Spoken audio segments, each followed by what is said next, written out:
This episode of the Get Fast podcast is brought to you by TriVelo Coaching, where we help triathletes and cyclists like you train smarter to race faster. You are joined as always by your hosts, former Australian Ironman Gerard Donnelly, and I am Jordan Donnelly. In this episode, we are talking about the winning edge, the winner's edge, and really specifically how to get a winning edge over your competitors. Now, this episode is about, given all other factors would be similar, if you already have a well-established training program, if you have the basic fundamentals down pat, which include a well-formed training program with proper structure, proper training, proper periodization, training that is going to generally be really effective for you. With all those things being equal, how do you find an edge over your competitors? And there are very specific things that you can do which will actually give you a competitive advantage over other races. So we're going to go through a lot of them, and I know this is the stuff that you love, that you're always looking for. Is you've probably had a pretty good structured training program for 30 years, so you're always looking for the 1%ers, the little things that can push you that little bit further and get you that little bit better. I totally agree, and if you put two athletes side by side who are doing the same program and one is getting more out of himself than the other, I would straight away look at what is he doing that I'm not doing, because we're doing the same program. But it's those little extra little bits that create that winning edge, that winning culture, and they could be so insignificant, but they are formulating the whole picture. And we always say in a lot of our sentences, someone asks me, what should I do differently? And I say, well, that depends. And we say that a lot, that depends. And this is another example of, having a really well-founded training program with structure, and you understand your data and you're doing everything right. You're not doing anything wrong. But why aren't you getting the same extras out of the program that Rider B might be doing, that's doing the same program as you are? Now, on this topic, there are probably hundreds of little things you could do, so we're not going to discuss every single one, because there are lots of ways to find a competitive advantage.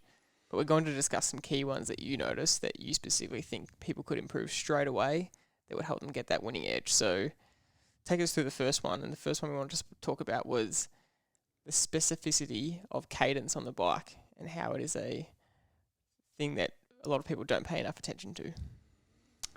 Even on my last weekend's training sessions, I found myself drifting away from one of my key goals in most training sessions, is what is my cadence, and why am I so worried about that?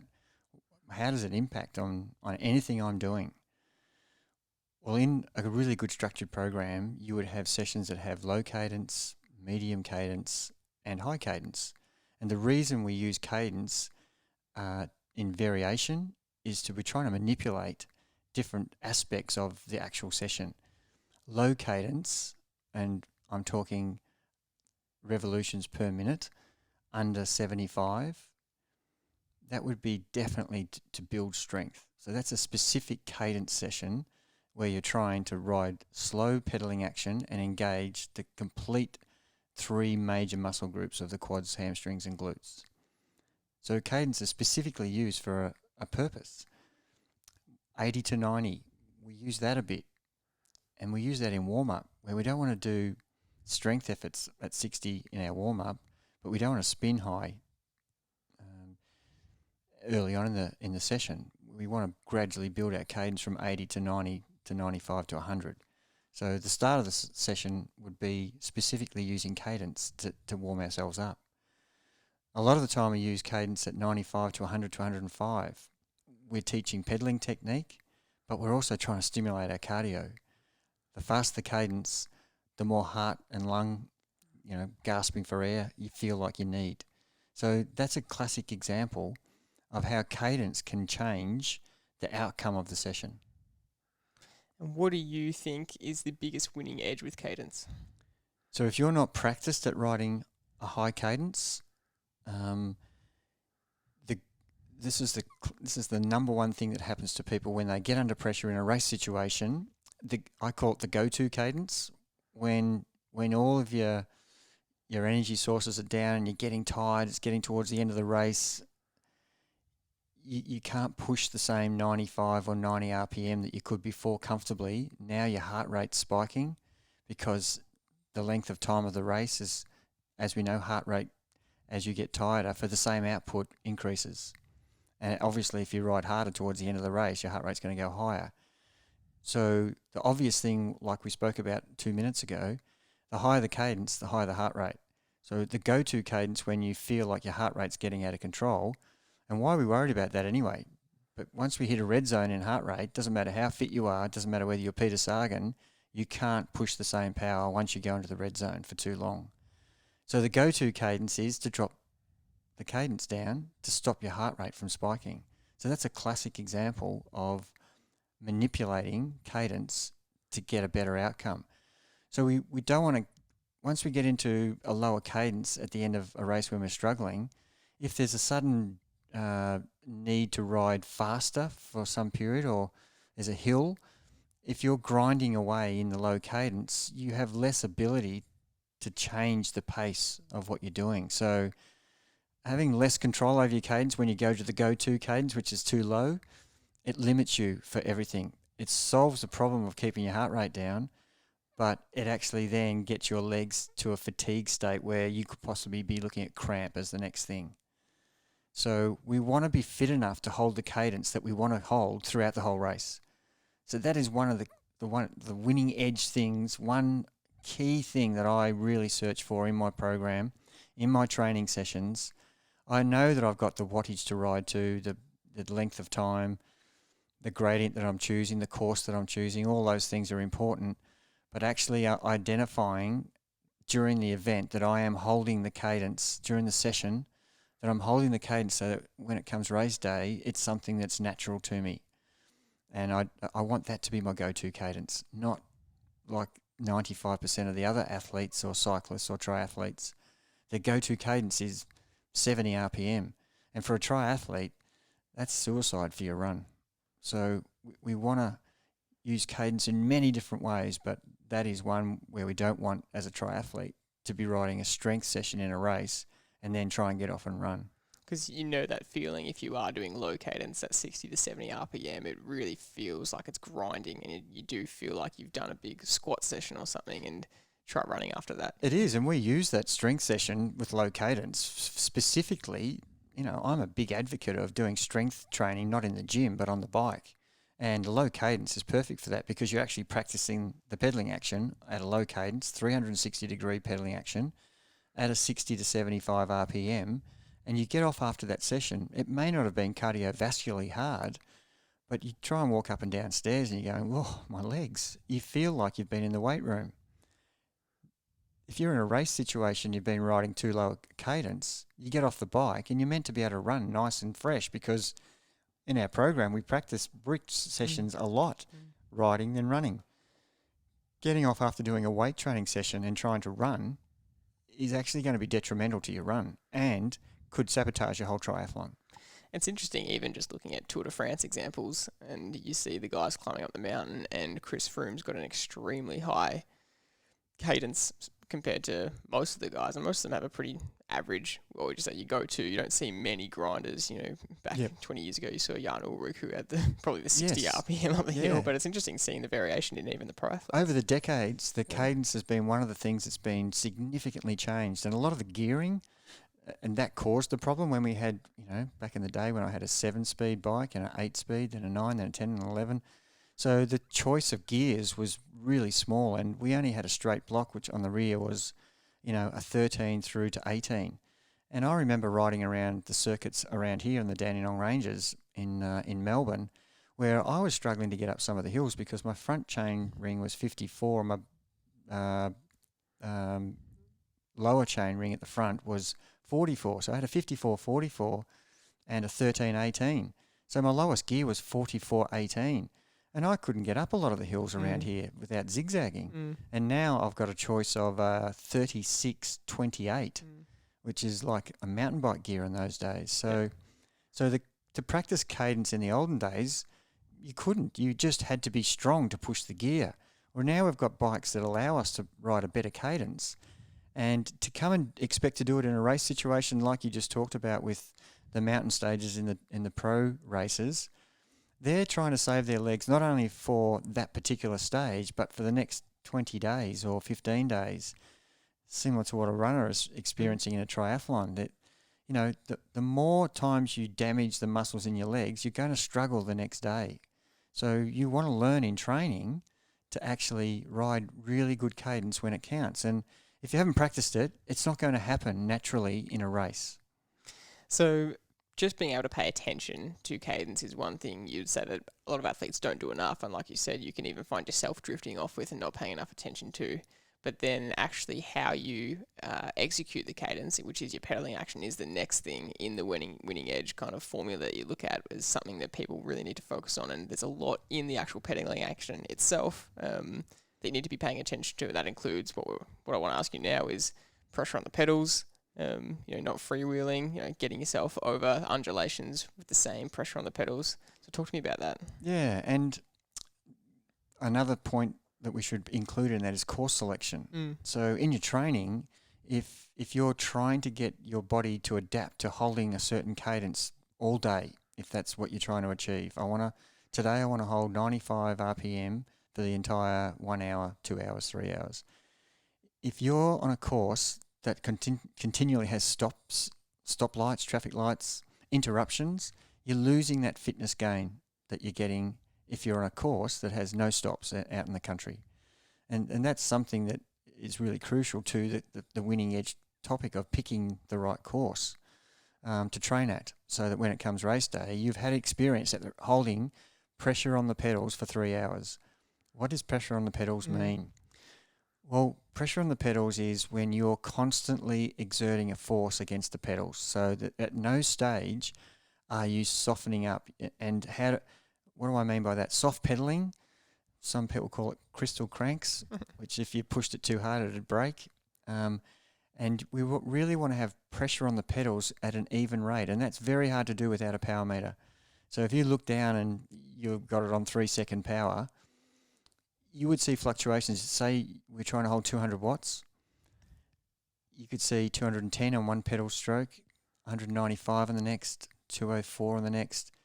And so it jumps all over the place. And that pressure on the pedals, learning how to hold 200 watts as close as possible for extended periods of time, really shows you've got the pedaling technique right to allow you to do the right cadence.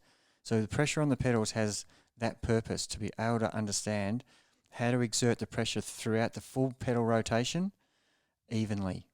For a lot of people, they wouldn't have even considered that to be abnormal, to be going 210 to 190. You think, oh, that's just, you can't really pedal that even. But I've looked at your pedal power, and you have an incredible ability to be at 198, if you're trying to hold 200, 198, 202, 199, 201. You're barely outside of a 4-watt range, which shows how even you're pedaling consistently for long periods. And not showing off, but a lot of people who ride with me notice that when we're in a training session where we're actually not trying to ride hard, but we're trying to hold steady power. And the great example is if you're in a car and you had cruise control and the car beside you was a car that hadn't got cruise control, it was a 20, 30-year-old car, you would find that the car would be surging next to you, then dropping back, then surging. And he would be looking across to you saying, "What are you doing, mate? You're changing speed in the car, whereas you're not doing anything. You're just holding the same steady speed in the car, 100 k's an hour. He might be going 105 k's, 95 k's without even realising. And of course, then add a hill in, and as soon as you have a hill, the cruise control on the car just keeps the same. Whereas a person in a non-cruise control will push the pedals harder, and all of a sudden he's doing 105 k's an hour. On the downhill, the natural thing is to take put pressure off the accelerator. So the changes in pace, why are we worried about that? Well, we want to know that we can actually execute a really good pedaling power exertion throughout the whole day, so that we're not fatiguing our legs. We're not having spikes in our legs. Every time you push, say we're trying to hold 200 watts for a period of time as a triathlete, it's really important that you're trying to hold the range for the whole 180k or 90k or 40k, whatever race you're in. Putting spikes in is just like doing little efforts, and you don't want to spike your heart rate or cause the muscle to fatigue any quicker than it has, because you've got a certain amount of petrol in any day's race, and you want to measure that effort so that you don't run out of petrol by the end of that race. So the cadence is unbelievably important when you're considering that. And some of the things I do is people say to me, oh, that recovery ride, I know the purpose of it, but it's so boring. Well, I totally concentrate on my cadence in the recovery ride. Can I hold 105 RPM in my recovery ride against 100 watts? And that's my goal, just holding that and having to concentrate on pulling up and pushing down evenly so that there's no jumping around. And, you know, the next phase is putting yourself on a set of rollers, which is another point we will talk about.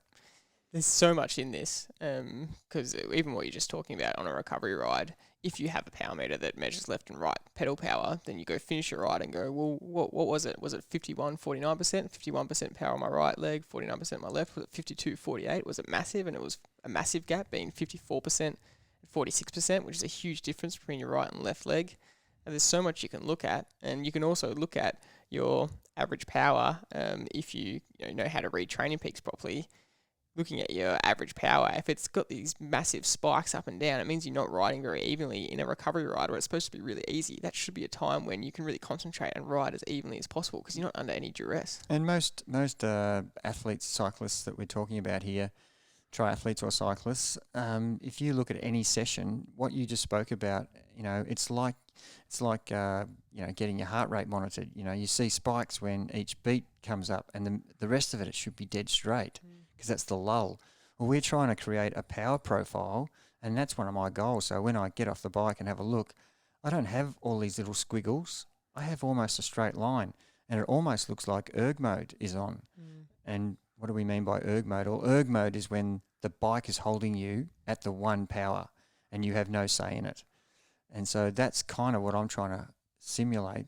People say, why don't you just use erg mode? Well, there's lots of reasons why we don't use erg mode, which is another whole story. Yeah, and erg mode is only on a smart trainer. If you have a smart trainer, then it holds you at a power. The advantages of that is that it holds you at a power, so you're forced to ride at it. But the big disadvantage is you're not learning how to do it yourself. The bike's dictating you don't have that function in the race to ride at erg mode. Yeah. So if you can learn to do that in a race, that's actually perfect. You can't just flick a machine on and it holds. That's right, but you need to learn to do that yourself. Yeah, unless you're Cancellara and you've got a motor in there. But no, we don't know if he had one. It's still a conspiracy on that. But that's why we started with this point, because cadence and pedaling technique and pressure on the pedals, they're all concepts you might have heard before, especially cadence. And people would just think, and athletes would think, oh, I know how to ride at a certain cadence. I know how to, I know what cadence is. But there's a whole new world when you look into it and you think about, okay, well, am I being as effective as possible with my cadence? And when you ask the question, you know, how good is my pedaling technique? How good am I at holding pressure on the pedals? How good am I at holding even power? Because for you, if you're doing a 2-hour ride and you have an incredible ability to hold even power, you're not wasting energy up and down, jumping around. Think about how much more efficient you are over 2 hours compared to someone who's having to jump up and down because they're not riding properly. They're just wasting so much energy, not holding even power. Spot on. They're gradually increasing the fatigue level, whereas you're just releasing it at an even rate. And people who grab an extra 10, 15 watts here and there, that adds up 50 times. And it will hurt you at the end of the race. And in whether you're doing a criterium or a road race or a time trial in triathlon, it counts across the whole from start to finish. You know, you're not measured by the first 5 minutes or the first half hour. You're measured by the whole event. And if you can get to the end in the best possible shape, as a triathlete, you want to get off and run really well and not hurt yourself, but ride as close to your goal as possible, but not hurt yourself in the process.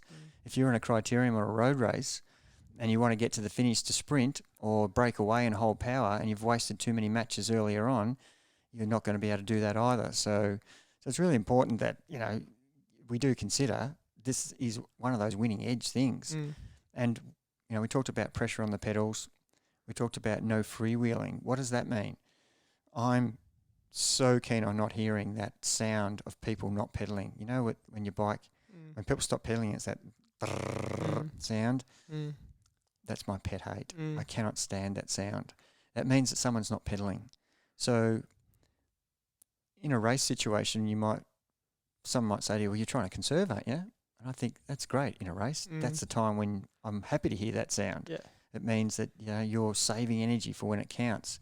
But in a training session, I don't want to see you saving energy unless you're in the recovery phase of. But even then, you want to keep turning the pedals over because blood flow is really important. And if you're holding your pedals stiff in one static motion, there's no blood flow going there. And you might have been working really hard, and all of a sudden you get this blood pooling, which is the opposite to what you want. You want blood flow, so oxygen goes to working the repairing muscles. And to sit there stationary, you might be on a descent that goes for 15 minutes. You need to just roll the pedals over so the blood is flowing. So when you get to the bottom of the descent, you can actually ride normally again and not feel like, oh, what's wrong with my legs? Because I've been stationary for 10 minutes. Plus, you lose the effect of the pressure on the pedals. So those two things go together. No freewheeling and pressure on the pedals in the one session. I just don't want to see periods where people's cadence is zero.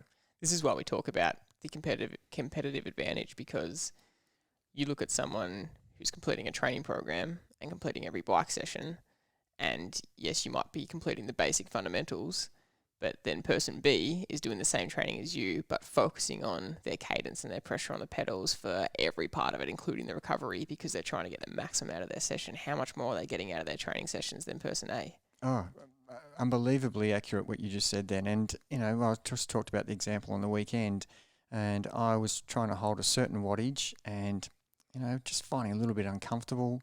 And then I stopped concentrating on my pedaling action, and all of a sudden I went, oh, I'm not pulling up on the pedals here. Instantly I did that. The next 10 seconds, my power went 10 watts higher just by pedaling, using all three muscle groups again rather than just pushing down, because I was drifting. My mind was drifting away from what I was thinking about how tired I was getting, instead of concentrating on what is my cadence and what is my power. And I know that if I use my glutes and hamstrings to contribute to the quads on the down push, glutes and hamstrings on the up pull, then I'm going to get an even power response, and instantly my power jumped. Even that's just a little technique thing that you can easily not think about is the pedal action is 360 degrees. It's push and pull. It's not just push. And we can be so quad dominant and just be pushing and hardly ever pulling up. And that 360 degree rotation is really important to think about. Yeah, it is one of the keys in being able to hold steady, even power like we've been talking about. Pressure on the pedals with a good up pull stroke as well as a down push stroke will enable you to actually get really even power. And the best way to do that, and I've gone and purchased a set of rollers specifically for that. When I first started on the rollers a long time ago, I nearly bounced myself off because my pedaling action was so all over the shop, and it causes you to sit still and pedal smoothly. And the minute you start to bounce, then the bike will jump off the rollers and you're on the ground. So a set of rollers, the winning edge. Do some of your sessions on rollers. And you'll know straight away if you are an uneven pedaler, even without having a right and left power meter, because your right will push you off the rollers, won't they? That's right. And a lot of riders that I look around when I'm, especially in the hills, when they're really struggling, their upper body from the hips will start to, it's like they've got a song in their head and they're pushing up and down to the beat of the song. Well, we want to have from your hips up perfectly still, and the engine room is below your hips, where the legs are just riding these magnificent 360 degree pedaling action. No matter how low the gear is, if you're doing strength efforts, it should be the same. None of this pushing down with your head. The head doesn't contribute, or your torso doesn't contribute. It means you're just pushing if you're doing that.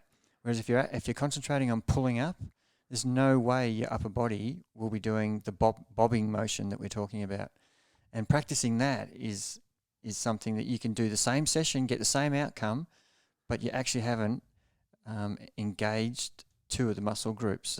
So therefore, you're not developing that. The person who can develop that in training is going to be, in 6 months' time, a better pedaler than the person who does the same training program without developing those muscle groups. And I know that this is a pet hate of yours, especially that freewheeling sound. And I actually laugh to myself if I ever see a bunch cycle past, and actually I can just hear a majority of the bunch with that sound, and you just think, no, hardly anyone's pedaling there. They're just rolling. You're not actually moving your body. It feels like you're exercising because you're on the bike, but you're not actually pedaling. You might as well be in the car with your window down. Yeah, exactly. Because you're getting the wind in your face, but you're not actually contributing. The only people who are getting the value out of that are the two people on the front if you're in twos.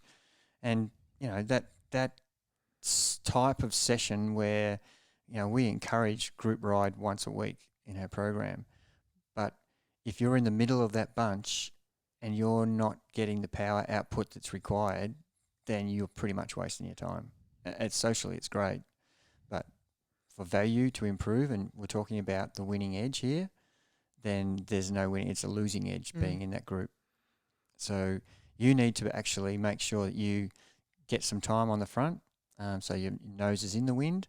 And, I've done many times where if the bunch has someone on the front who specifically wants to be on the front, I'll drop 50 metres off the back of the bunch and be in the wind without anybody noticing.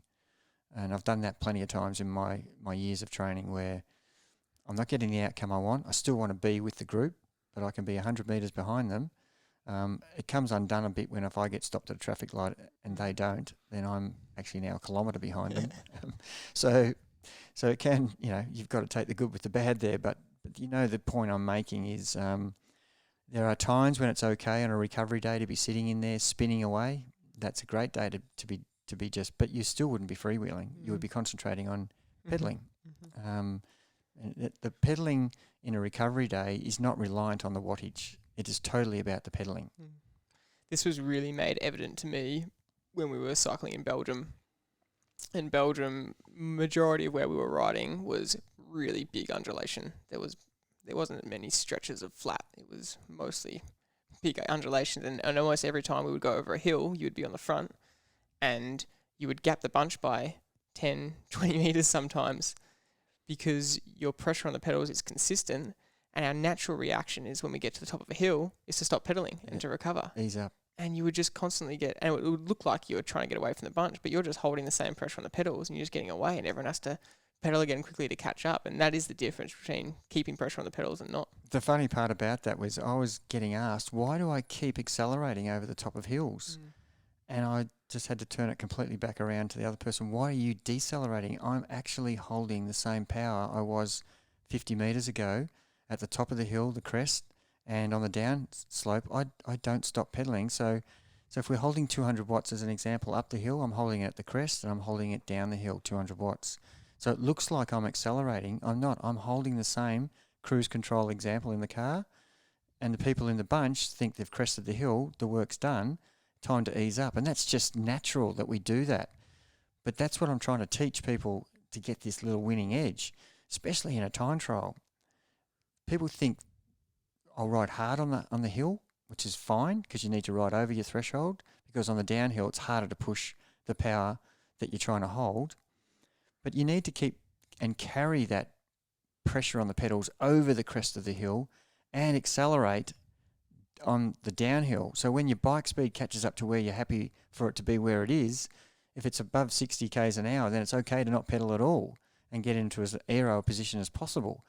But until that is achieved, you need to keep the pressure on the pedals. And if you haven't practiced that in training, and that's exactly one of the things you're talking about at the start of the podcast, was these are the 1%ers, the winning edge things that if you practice in training, they will be second nature in race day, and it'll do people's heads in seeing you. And we've done many climbs where we've gone from a reasonably steep section of road to a flat section U-turn, and Alpe d'Huez is something that is on Zwift where people get to see this. And in real life, this is exactly what happens. It's got 21 switchbacks. And there's many mountains in Europe that have lots of switchbacks. And the switchbacks are obviously less gradient. The trick is to keep the pressure that you've been applied. Say you're on a 10% gradient, then you get to the switchback and it's 4.5. Keep the same pressure and you watch yourself accelerate away from a bunch. And it does their heads in. They are going, you're accelerating around these corners. And I'm not. I'm just holding the same pressure. And it will gradually make them accelerate higher to catch back up to you. So instead of them riding 200 watts the whole way up, which is what we're trying to achieve to conserve and stay within the range, they might be riding 200, then 150, then 190, then 220 to catch back up. So there's a match burnt. Next corner, a match burnt. 21 switchbacks, 21 matches burnt. And just think about the training advantage you get from practicing this in training and how it applies to a race. And I would just watch you and think you are getting so much more of a fitness advantage than me because you're riding longer on the front. There's more pressure on the pedals. I'm freewheeling more. You're riding over the top of the crest. Over one training ride, you're getting a bigger fitness advantage than me, and it feels unfair almost because you're getting a better edge. And think about that for every single session. What that's doing? Yeah, and I really encourage people who think that it's clever in training to sit in and they've achieved their goal of distance and time. So the goal was 3 hours, and they've done that in a bunch. But if we compared both athletes, the guy who sat on the front in the wind and the guy who sat in the bunch, they both achieved the goal of the 3 hour endurance ride. But look at their power differences. One person might have had an intensity factor of 0.8 and the other one might have had an intensity factor of 0.6. It looks like they've done the same program, but they haven't. One sat in and took the soft option and not got the training effect out of what we're trying to achieve. And the person on the front who's totally motivated, he's concentrating on cadence, he's concentrating on making sure his power's in the right range. He's on the front, dictating the pace he wants to ride. And, of course, we can't have everybody on the front. Yeah. But, that's great if the group's trying to fight. I want to get on the front. I love that. It means more people are actually not freewheeling in the middle. And it means they're concentrating on getting a really good outcome. Yep, definitely. And so we've spoken mostly about the bike so far this podcast, and it is really specific. You spoke about course selection before, especially on the bike. You don't want to be picking a course that you're constantly getting stopped at because you won't achieve that pressure on the pedals goal. That's not always achievable on a bunch ride, but ideally stop picking courses that you're going to get stopped on, keep the pressure on the pedals. But what about the run and swim? I mean, the course selection is just as important for them in terms of thinking about this winning edge and this competitive advantage. Yeah, well, the swim's reasonably obvious. If you just spend all of your time in the pool, you are constantly like riding a bike with traffic lights. And of course, we're doing intervals in a pool, and it's meant to have stopping and recovering.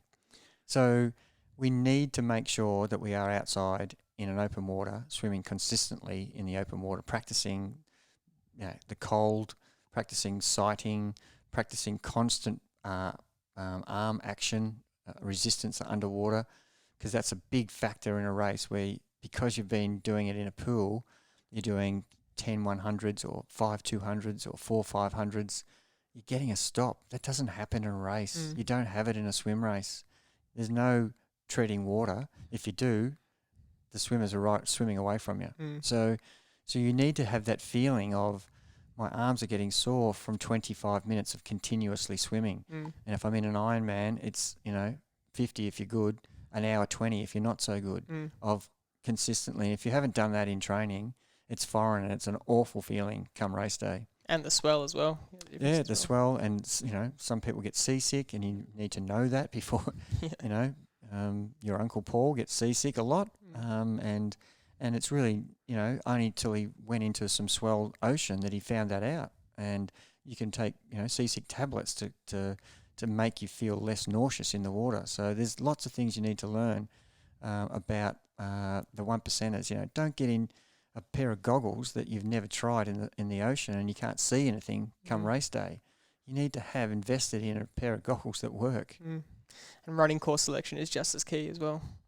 Running course selection is really, as most cyclists agree, picking the course for the particular session you're doing. If you're trying to do strength efforts on a flat bit of road, that is a lot harder than finding it on a hill.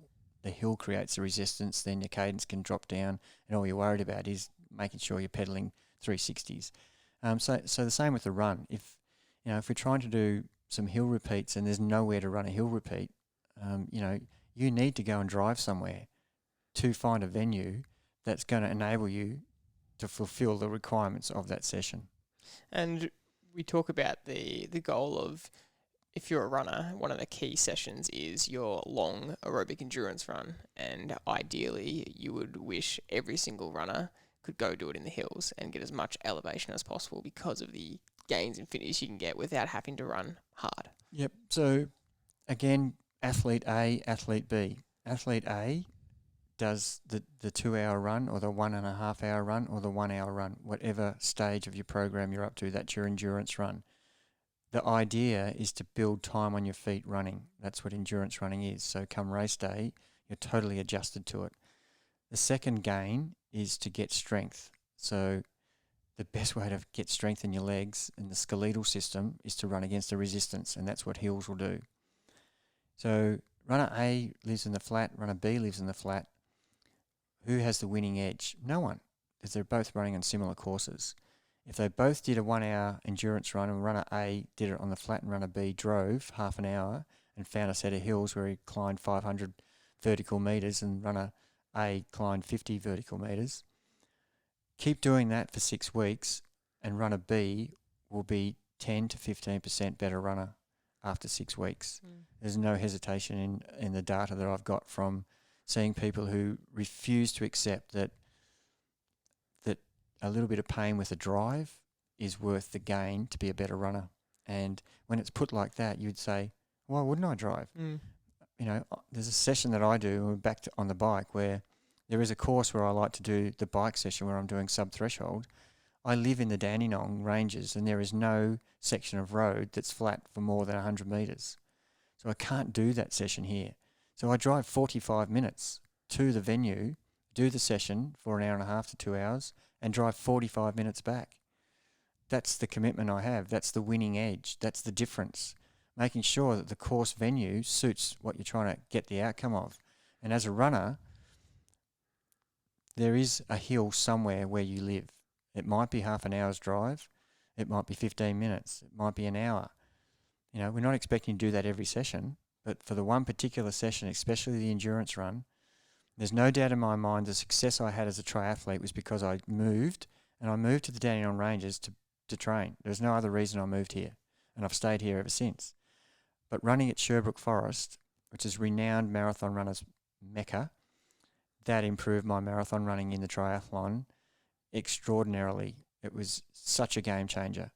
And, you know, I was regularly running 500 to 800 metres of vertical over an hour, hour and a half, 2 hours, you know, sometimes twice a week, but minimum once a week. And the back end of my marathon running in triathlon in the Ironman was the game changer. Most people were crawling to a walk. I was running the same pace that I started the marathon at. That's the difference.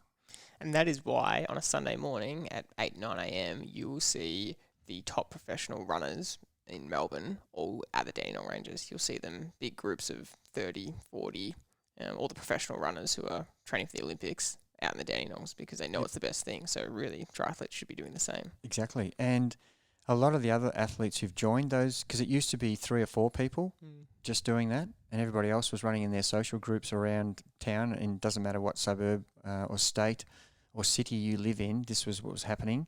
But the serious runners had found the right course venue, and they were using that to their advantage. And now, because social media, people might find out that you're running here. Oh, I might join you for that. They're not knowing the reason. They're doing it because it's fun, because we're in a group. But they're actually getting the benefit of the course. So don't underestimate how valuable, even though you have achieved the time of the session, it's the other little 1%ers in that session that are going to make you better than the person who's doing it on an easier course. And the most outstanding example for me is obviously growing up here. I know how hilly it is, and if I do a long run around here, it's the same thing. It's 500 to 600 metres of elevation. And if I go do it in Melbourne and find the biggest hill in Melbourne, which is, you know, the Tan Anderson Street Hill is renowned as the tough hill in Melbourne to go run, and, you know, lots of runners go there to get some hill endurance, and it's almost laughable because I could run up that 4 times and my elevation would be 130 metres, 150 metres for the run. It's not even comparable. No, and that's what we're talking about. It is okay to be doing that, but we're talking about the winning edge here, and so you might be listening to this and saying, well, that's a bit extreme, but I'm not talking to the person who wants to just stay the same. I'm talking to the person who wants to improve and will do anything except for cheat to get that winning edge. Yeah, and these are the things that are at your disposal. But you have to choose whether you want to embrace them or not. Yeah. So a couple just to finish off with quickly. The warm-up and cool-down. the training advantages of warm up and cool down, but most importantly, the race day advantage of warming up, which you think most triathletes actually don't get right. Yeah, well, no matter what sport you're in, cycling or triathlon or swimming races, if you just jump in to the race without having done any period of blood flow, I would like to call it, where you've got to be breathing a little bit and you've got the blood flowing. If you're just standing on the beach, if you're a triathlete, and a swimmer, and if you're just standing in the car park with your bike, leaning against your bike as a rider, and then start the race, if someone takes off at a pace that you're not ready for, you're going to be left behind. In a cycle race, that's a disaster. Because as we know, riding in the bunch is so much easier, 30% easier than riding solo. So you need to be ready for whatever happens in that first section. In a swimming race, it is exactly the same. You can swim in a pack and get the draft. In a running race, it is so much easier to actually run with a group, because if you're sitting in the middle of a bunch, even with the wind, you still get an advantage as compared to running solo. So you want to be ready for whatever is going to be exposing you in the first 5 minutes of that event. But all the evidence I've found from all of my training, and a classic example is I might have done a 3 or 4 hour endurance ride, and at the end of my particular session I do one, and I've done this many times, I've done a PB at the 4 hour mark or the 3 hour 30 mark of my ride on there's a particular hill called Parents Creek Road, which is 80% grading for about 10 minutes. 3 repeats of that, strength effort, 60 RPM, in the seat, not allowed to stand up. And, I've tried to do 80%, 90%, then best effort. And after 3 hours of riding, 3.5 hours riding, and 2 other efforts on that hill, I can do a PB. And why is that? Well, it's totally because my body is so warmed up and ready for the exercise, that the key session that I'm about to do. Not only was it for that because I did strength efforts the previous two, and that is a great example of how warm-up enables, and let's face it, you don't want to do a 3 hour warm-up before an event, but it just shows you how, when you're really in the groove, how you can still perform at your best no matter what you've done preceding, as long as you've done something that's going to actually get you ready for that big effort. And there's obviously in training the aerobic fitness gains you get from doing a proper warm-up and not just doing the main set, which might be 30 to 40 minutes with a 5-minute warm-up and cool down. That's right. And definitely one of those winning edge things is, as we've all seen, most of the professional teams and everybody in the world who's a cyclist or a triathlete will copy what the best people do. And it used to be, you remember the classic example, which is extreme, is the cricketers would be sitting in the change room smoking and having a drink before they went out to play. And then after the game, again, crack a beer and have a smoke. And that was the norm. That's what everybody did. And then 1 or 2 athletes decided to go and practice beforehand. And then they might have been a little bit successful. So all of a sudden people start practicing a bit more. And the same as a cyclist, people decided, the warm-up actually helped me on that day. And tomorrow I've got another stage. I might actually, rather than just stop and get off and sit around, I might just roll my legs over and it's a cool down, and I felt better the next day. And all of a sudden, all the pro teams are all warming up and cooling down on ergos after a 5-hour mountain stage, as if you want to keep riding anymore. But the reason was because it helped get rid of the lactate that was in your body and prepared you better for the next day. And so, we're doing it for the reasons we might not know, but copying people, it doesn't matter whether the reason is there or not. You're still getting the right outcome, and that's the reason why they're doing it, so that they can perform better. And they're those winning edge little things that are pretty common now, but people laughed at in the beginning. Well, what are they doing that for? Haven't they ridden enough? Didn't they ride hard enough? And here they are warming down, and now you're frowned upon if you don't warm down. That's a good way to finish, I think. I mean, like we said at the start, there are hundreds of things we could talk about. I reckon we did cover probably one of your biggest kept secrets. So it's a big valuable present gift for the listeners of this podcast. This pressure on the pedals is something that I think you would say has given you a competitive advantage over a lot of other cyclists or triathletes because you've practiced it. Yep, and it's not something that is for every session. There are certain times in your training program where you need to practice pressure on the pedals and you need to practice high cadence, low cadence. So you use it at the appropriate time. But definitely as a time trialist, you need to be thinking about that in your most important event, the race. And if you haven't done that in training, you can't think about that in the race because you're actually going to engage muscles you haven't used before. We've said a lot about it today already, but that is a game changer for me, is understanding during the race what I should be thinking about. And that is a winning edge topic in itself. What are the things I should be concentrating on? And I'm using a time trial as an example because the criterium race is a lot of other things you need to concentrate on. Road race is the same. But as a time trialist, and even as an open water swimmer, and as a triathlete, you've got 3 events you need to concentrate on different things. But as a bike rider, where it's just you and your bike, and you're trying to get from A to B as faster than anybody else, what are the things that are going to help me get to the end faster than anybody else? Well, certainly if I can keep the pressure on the pedals evenly at the highest possible power, then I'm going to ride the way I want to. Obviously, aerodynamically position myself, have good equipment, have the right nutrition.